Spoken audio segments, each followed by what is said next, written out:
Hello everyone, welcome back to Making Art with Mrs. Gordon. Today we're going to be making a radiant sun Zentangle. So let's let some sunshine in.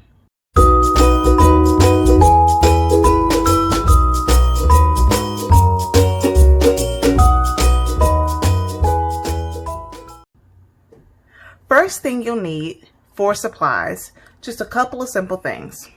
You'll need a clean sheet of paper, which is right here on the table. A pencil. You will need something circular to draw a circle in the center of your paper. And as far as for coloring, you can use any supply. You can use markers, crayons, or color pencils, or you can even paint. I'll be using some Sharpie markers today. And I'll also be using color pencils. So I'll be doing a little bit of mixed media. All right, so let's get started. Before we begin to draw, I want to quickly explain what a sun Zentangle is, or radiant sun Zentangle is. Well, we already know what radiant means. Something is really bright and really stands out, right? The sun is very bright, it stands out. So we already know what that part means. Zentangle is a little different. Zentangle refers to a type of art. The word Zen actually means peace, and in tangle, we know tangle means when something's kind of tangled up together, it's connected, and you can't really get it to loose. Wonderful thing about Zentangle is basically taking patterns, several different patterns, putting them together in a way where they're kind of tangled and jumbled up, but the overall look becomes very peaceful. So that's where you get the word Zentangle from. So that's what we'll be creating today. It's going to be really fun, so I hope you're ready to get started.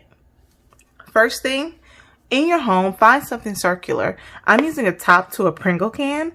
You can use anything that's circular, a cup, a bowl, anything that has a circular top or bottom, and any size. I want my circle to be not pretty large, but not too small. You can make yours smaller or make your circle a lot bigger. That circle is going to be your sun. So decide how large you want your sun to be. Once you know, I'm actually going to flip it this way. You want to find the center of your paper as best you can.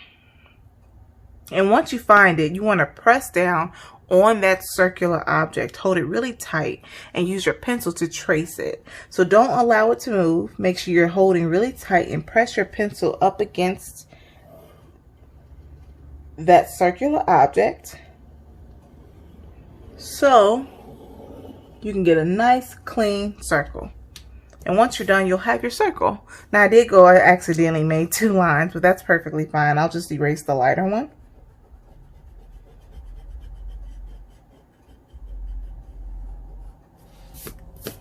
And I'll have my circle here. Now, once you have your circle, we are going to make our sun rays. Now, if you've ever seen a drawing of a kid's coloring page, or when they're creating something that's outdoors, they'll draw the sun and then they'll draw the lines around it for sun rays. We're going to kind of draw that, but our sun rays are going to be a little bit more advanced. So instead of just the straight lines, the short straight lines that go all the way around, we're going to actually use wavy lines. We're going to wave them all the way from the circle to the edge of the page. And we're going to do that all the way around the paper. So starting at any spot, I'm actually going to start right here on the side. I'm going to draw a wavy line. I don't want it to be a lot of waves because I don't want it to look bumpy. So make sure your waves are really loose. So watch me first before you create. Starting right at the circle. I'm going to go up, down, and over. All right. And then we're going to repeat that process. They all don't have to go the same direction. And you can make them as close together as you'd like. As you go further, you can turn your paper so you can get a better angle for drawing.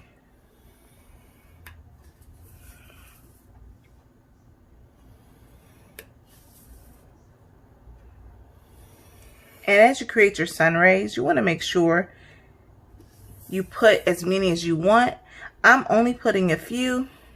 I'm keeping my sections pretty large, but you can make your sun rays, your sections way smaller so you can create more lines so you have more opportunities to make as many patterns as you'd like.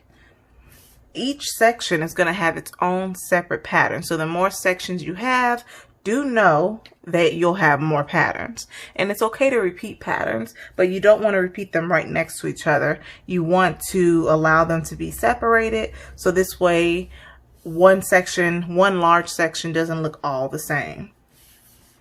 So again, after you draw your circle, you want to create your sun rays, and again, make as many as you like or as few.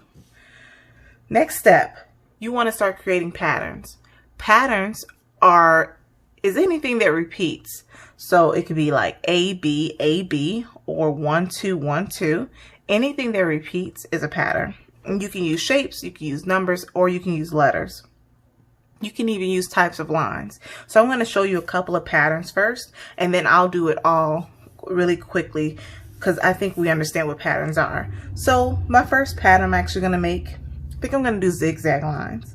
So right here, I'm just going to start in this section. And I'm going to repeat the zigzag line all the way down this section. It's pretty simple. You want to take your time to ensure all your zigzags, all your zigzags match one another as best as they can. Doesn't have to be perfect, but you want them to match as close as you can get them.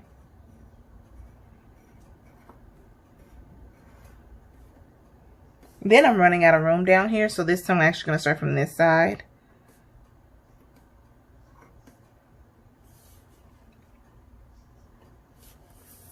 To finish it up. And that's my pattern for that section. Since I did zigzag here, that means I can use it again, but I can't use it again right next to it, or that entire section will all look the same. I'm actually, since my sections are so small, or I don't have as many, I'm not going to repeat any patterns. I'm going to try to do a different pattern for each section since I don't have a lot of them. So go ahead and watch. I'm going to go ahead and draw patterns for the rest of these, and then I'll come back.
So I went ahead and put in all my patterns. Your patterns can look any way you like. You can use any type of shape, any type of number, letter, or line. You can tell for some of those I mixed some. So for this one, I mixed lines and shapes. Did the same thing here. And I did a lot of different line ones, and I only did one letter one. So just whatever you like, whatever's simple or more complex, it's totally up to you. The next step is coloring. I'm not going to explain too much about the coloring because you can color this any way you like. The only thing that's really, really important is that your sun stays yellow. Now, I'm not really big on simplicity, So I do want to create my sun to have different variations of yellow. So I think I'm going to actually do value, where the center of my sun starts off with a light yellow, and then it goes into a deeper yellow like a gold. So I'm going to start off with this very light yellow, and then I'm going to transition to this deeper yellow. And if it doesn't get dark enough, I'm going to add another yellow or like an orangey color to kind of get the edges a little darker. So I'm going to go ahead and do that really quick so you can see what I'm talking about. And you can do the same, or you can just color yours just one simple color.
So I used both of the yellows, but it didn't come out quite dark enough. So I went ahead and added a little orange to my edges just to get those a little darker. So now that my sun is done, and again, you can do yours this way. I started off really lightly. I started off with a light color, but I started coloring in circles really heavy. So I pressed my pencil down really hard, and I just kept coloring in circles over and over and filling in any white spots and working my way outward. Once I felt that was enough, I went ahead and switched to the darker yellow, and I colored on the outer edges as you saw, and connected it to whatever, connected to the lighter yellow areas. Once I was finished, since it wasn't dark enough, I lightly used the orange. So I didn't press very hard. I just lightly pressed against the edges. And when I say lightly, that means I'm pressing my pencil very softly against the paper. And just kind of drew lines and colored just a little bit, going in a circular motion until I had that outer edge. If this is something you're looking to do. If you don't want to do this, that's fine. You can literally stick to just one color and leave it at that. So now that I'm done with that, I'm going to go ahead and begin coloring my outside, and I'm going to use a mixed media of markers and color pencils, so you can just watch. I'm not going to show you everything, but I am going to show you some parts, and then we'll jump to the end and we'll see the final product.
All right, so I went ahead and finished all of the coloring.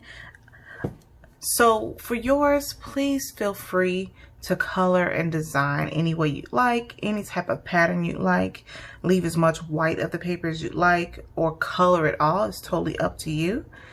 I really hope you enjoyed watching this video. Before we go, I do want to say please subscribe, take a look at some previous videos, and like this video if you really enjoyed it. Share it with your friends.